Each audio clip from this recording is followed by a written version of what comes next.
This game has haunted me for years. The Dark Inside Me. Oh man, just the name. I remember coming across it around its initial release, seeing some gameplay and thinking, surely this is a joke. Surely this game does not involve you saving numerous undressed women while playing as an edgy guy in a trench coat and hoodie combo. Surely this game does not have explicit, totally unnecessary sex scenes.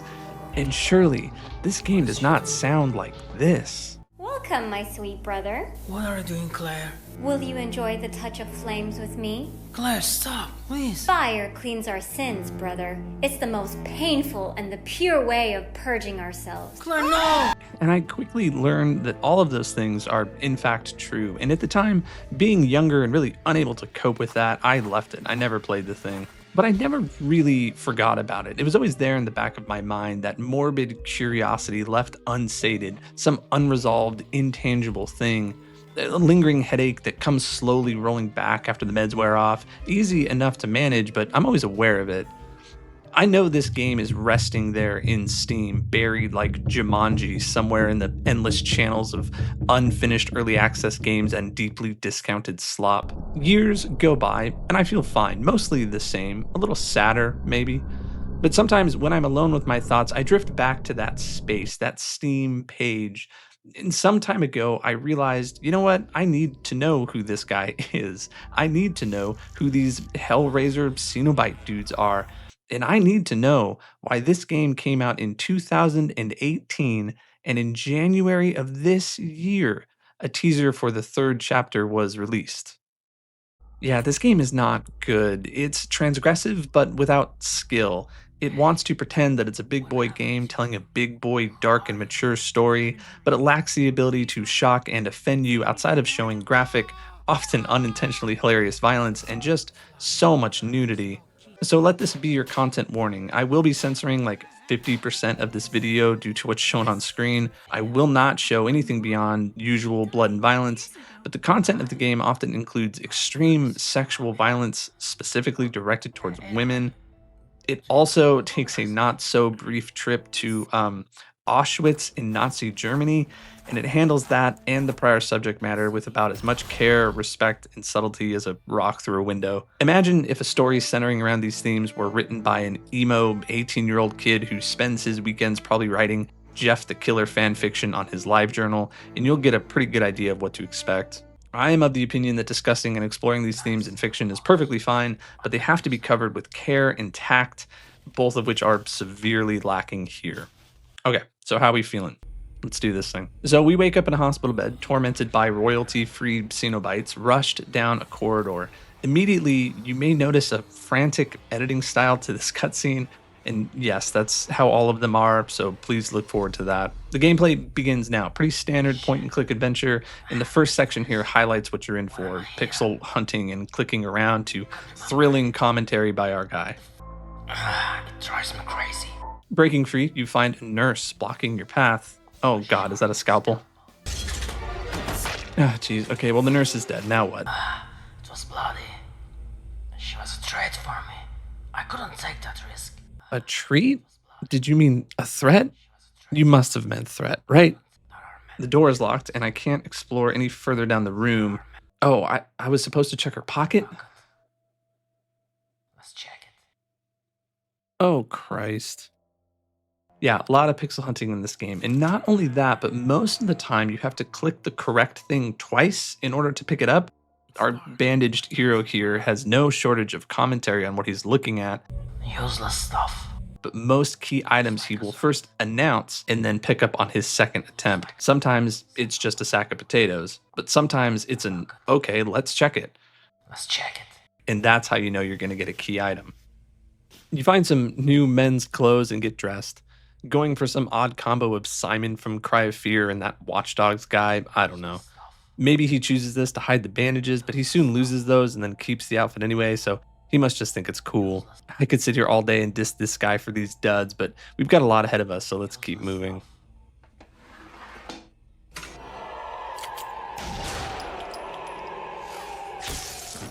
Wait, what the hell? There were guards at the door? Why? Why did he look like a 1950s mobster? Did the game reload or did I travel back in time? Okay, well, you might think to avoid this that you closed the door to the room, but no, instead you move the bed in front of the door and then you set it on fire. This is the kind of logic we're working with here. Okay, we're outside now, and hopefully we can avoid more deaths like that. It's a bit cold here.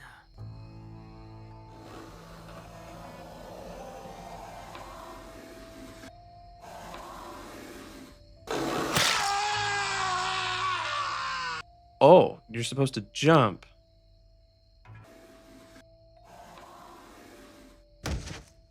Getting down, you change a light bulb, and in the name of being quiet to avoid the mobster upstairs, do some light excavating to find a key. You may have noticed it by now, but the perspective is off in a lot of these scenes. Our guy kind of floats around and isn't scaled correctly for the angle. It's hard to demonstrate visually, but you can only move along in a very narrow plane. And with the framing of most of these environments, it's unclear a lot of the time where you can go or what you can interact with. Adventure games like this should always have an element in the environment to catch your attention or give you some hint as to what you're supposed to do, be it some intentional framing or use of lighting. But here, this crowbar that you absolutely need is invisible in the darkness. And it's like this through the whole game. I'll take it. Okay, let's not get hung up. We still don't know who our guy is or why we're fleeing from the hospital. Let's take a walk through this kind of weird neighborhood and. Oh, God. Right.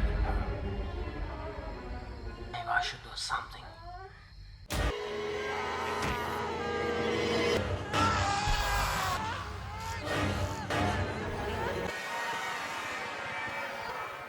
Yeah, you immediately get this cutscene. I've edited out the explicit stuff, but the editing style itself is just so batshit that there's no way you would have noticed.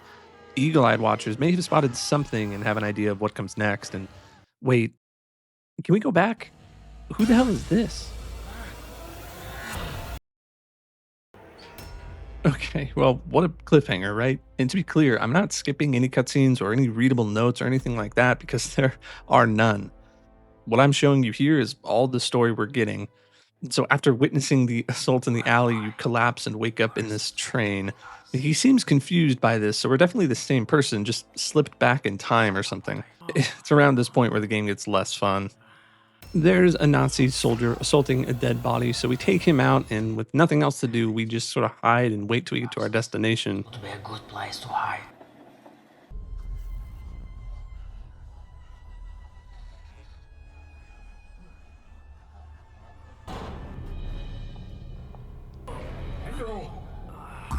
Його веду! Понаглянься. Усі жутять скоро, ніж прийду. Thank you. Беш! Just strolling past the guy we murdered, another guard almost catches us, but we are rescued at the last moment. Wooden boxes. Trolley. I can't with this guy. Exploring the camp, you can come across multiple piles of bodies, do some sneaking past guards, and open up a secret gas chamber underground. You have to walk back and forth through the screens a few times as you collect key items, and you'll run into this annoying thing where your character outpaces the camera as it pans after you. Nothing really happens here. You're just kind of invisible to the other guards as you walk around. There's one neat moment where you have to take someone out and time it with the sound of the firing squad in the background. Jesus Christ. But that's it in terms of inventive puzzles. Honestly, this one thing is like the highlight of the game so far. I'm mostly just skeeved out by the Auschwitz sequence because, as I'm sure you can tell from the footage, there's a lot going on in the background. And it's literally just piles of dead women, mountains of naked corpses.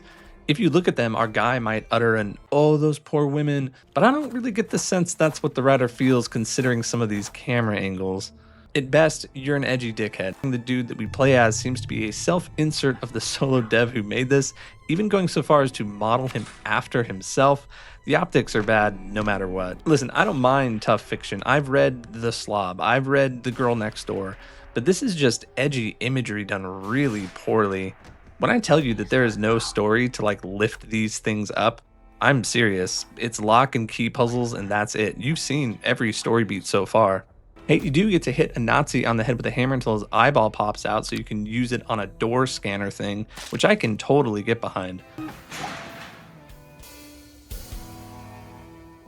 I can't see well. this lever is for. Okay, let's check it. Let's pull it down. Shit! I've started the gas! Wait, what? She will die! There should be a switch to stop the gas! I hit the light switch and it started the gas chamber? Hand scanner. It says if the wrong hand is scanned. Oh fuck, man. It's too late to save her. She's already dead. Okay, what the hell just happened? I have to try that again. We're reloading that.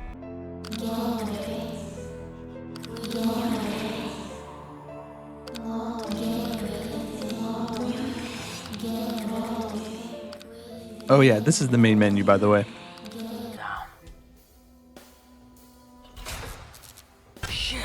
I've started the gas! Shield. Hand scanner. It says if the wrong hand is scanned, it will amputate it.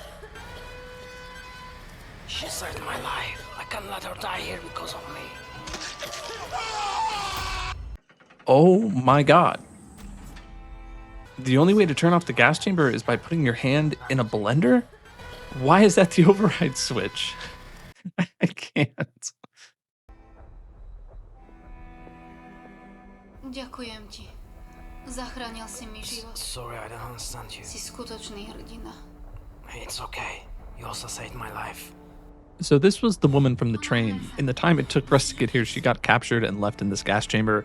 She's fine here, so we're gonna move on. Surely no one will notice the dead guard outside. She'll be okay. You get an ID card that you can use on the other side of the camp. That guard we took out earlier, well, you can hang him on a wall to get another guard to investigate, so you can throw a brick on his head to get access to the building. No connective tissue to any of this. You kind of just wing it and work your way through the camp, picking kind of at random to go into this building. I'm not sure if he's dead. It says Dr. Mangana on it. Oh, he did not. And he couldn't even commit to killing him, my god. Going inside, you can find a human meat grinder and some weird stuff happens that I don't totally understand. You can't see it here because, of course, I had to blur it out, but there are some naked people tied up on the ground next to this human meat grinder thing, and something really weird happens where the lights keep cutting out, and every time they come back on, they're missing some limbs. We get a flash of a long clawed hand, and then we are unceremoniously kicked back to the present. So what did we learn from the Auschwitz sequence? Absolutely fucking nothing. The only choice to make here is saving the woman, and that doesn't appear to have any material importance in the story because, and I'm gonna break sequence here, never comes up again, not in the remainder of part 1, nor in part 2, and man, I just can't begin to talk about part 2 right now. We didn't see anything related to the Cenobite guys, so we've made no progress on that thread, gained no new information about our protagonist, no new story beats are explored here, it's just totally pointless. Let's just get back to the modern day stuff because man, you are in for a treat of a cutscene.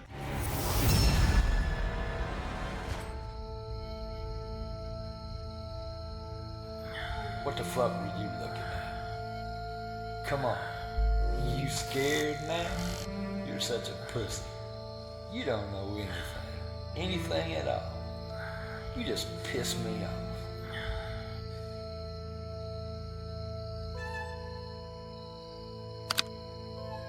Fuck you! Stay down! Oh, please. Please don't kill me. No. Why, you fucker? You raped that innocent woman. And now you're begging for mercy. No, she's a hooker. She stole my money. She conned me. I wanted to teach her a lesson. Why should I believe you? I'm telling you the truth. I have children. Please, if you kill me, they can't survive. Please, I was drunk. I just wanted to relax. That bitch tried to steal my money. Then she tried to stab me. Really going for the kitchen sink approach with these excuses. Please don't kill me. I just wanted to punish her.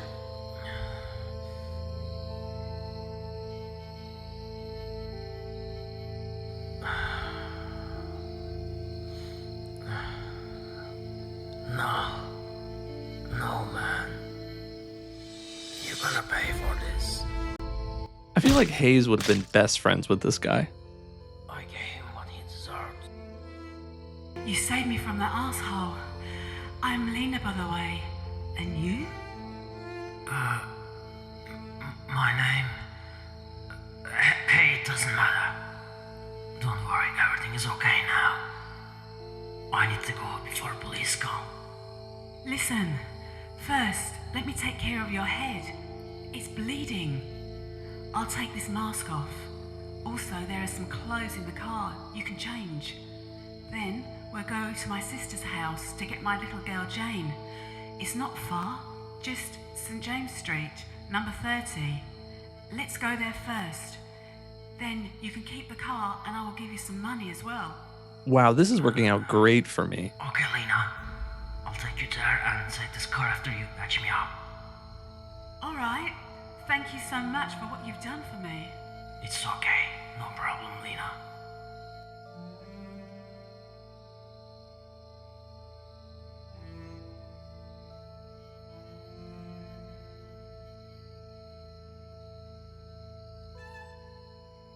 You? But how? Hey, what? This can't be real. You know me? Who are you? How can you say this? Who am I? You can't remember. You are.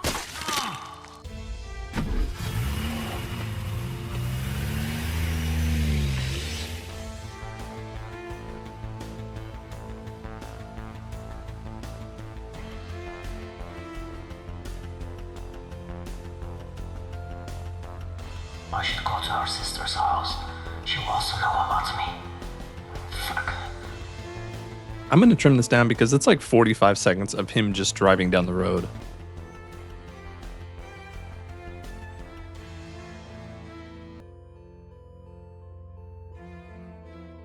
I hate it here. Poor Lena.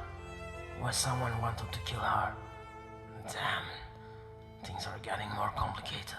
Remember when you went to Auschwitz? Lena's keys. Let's take them. Also, kind of weird how hung up you were on killing this guy. Remember when you butchered that nurse in the hospital? Okay, so Lena knows who we are, but the rooftop sniper listening to this conversation inside of our car cannot tolerate us learning our names, so she gets taken out. That same sniper wasn't too concerned with the assault that was happening a few months ago, but hey, anyway, Lena's sister might know our name, so let's find her. Nothing interesting in this rubbish.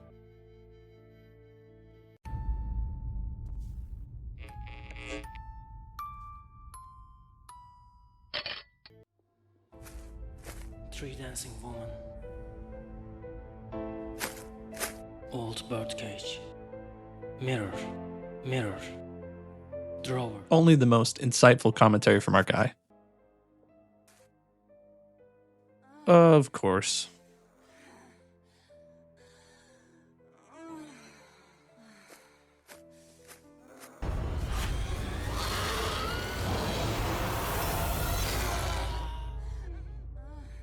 There's a creature doing something I can't show in the bedroom. This is actually one of the cooler little puzzles in the game where you need to move the mirror beside the bed in order to sneak past.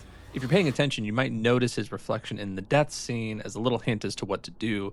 But the game up to this point has never given you any indications as to how to solve puzzles, so I doubt you're paying attention. You graft together a little grappling hook to pull it away, and man, what aim. There's a girl behind the door. Hey, are you Jane? Yeah, and who are you? It doesn't matter. I'm a friend of your mom's. She told me that you'll be here. My mom? She died years ago. Died? Oh, fuck, it's getting more weird. Anyway, do you recognize me? I saw you in some of the photos in my mommy's secret box. For what? Box? Do you know where it is? She always hid it from us, but I do know where she puts it at home. Can you come out so I can take you home? No, I can't. There are chains holding the door. Ah, shit. Okay. I'll find a way to take you out of the house. Then we can go to your home. Sure, I missed my home. Hey, Jane. By the way, can you find a tool? Something sharp? I'll go see what I can find. Thanks, Jane. I'll wait here for you. I hope I could find something useful for him. Okay, so now we're playing as Jane. We're missing some time, but I don't think our guy or the writing is strong enough to make sense of it. She's being held captive by what I assume is Lena's sister. Was that the thing in the other room? It's not clear. Nothing interesting here. Are we sure we're not the same character? So she's been captive here for a while, but Lena made it sound like you just needed to go run by her sister's place to pick her up. This is a brief sequence where you explore these back rooms and again search around for a single pixel to click on to find, you guess it, a secret sex dungeon. Only this time it's not sex, it's just someone being eaten. This is sick.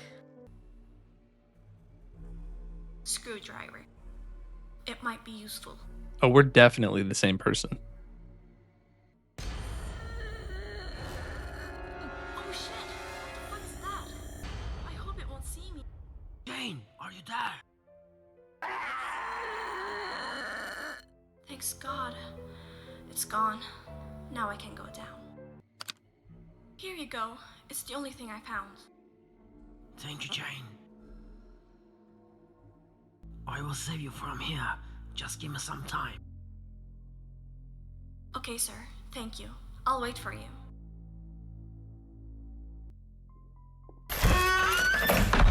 Oh, so we're doing that now. That thing we just saw in the room with Jane is now out here. We got to get past it. A tedious sequence that results in repeated deaths if you don't use your items fast enough. Finally sneaking past to get into her room, we do some normal things like chop off a guy's hand to use as bait to get rid of that dog thing and meet yet another character. What happened to you? Who are you? I'm Clementine. Please help me. Save me from here. I don't want to die. Hey, easy, sweetheart. Everything will be fine. No, nothing will be fine. She killed them, ate my mummy in front of my eyes. Don't know where my daddy is. She will eat me as well. Please help me. Listen, Clementine. I really don't know what's going on here, but I will save you. You have my word. Could you please take these chains off? I can't feel my neck anymore. I will die here. No one can hurt you. I don't have any tools to break these chains. You just need to wait me, okay? I will come with help and save you. You will find my daddy, right? Yes, sweetie. Don't worry about him. I'm sure he's safe. Okay. I will wait for you. Please don't be long. I think rather than do any of that, we're just gonna leave.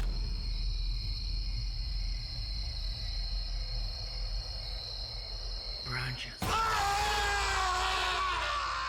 Oh my god, it's another one of these. Let's end on a high note. Branches. Ah! Oh! Ah!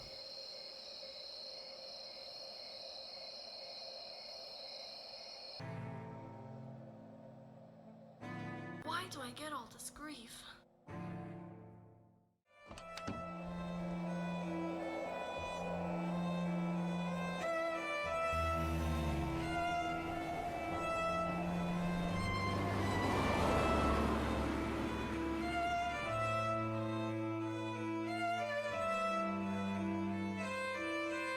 We all need to make sacrifices sometimes.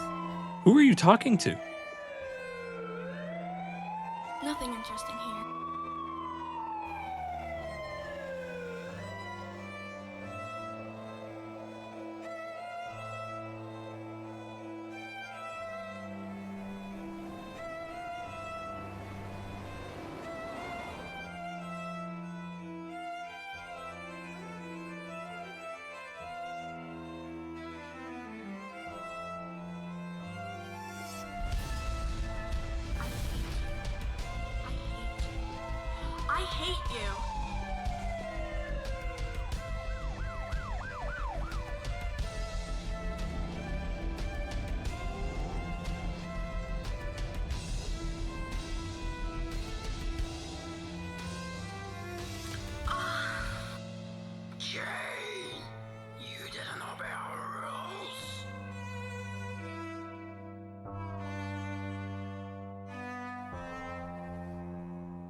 Where do I even start?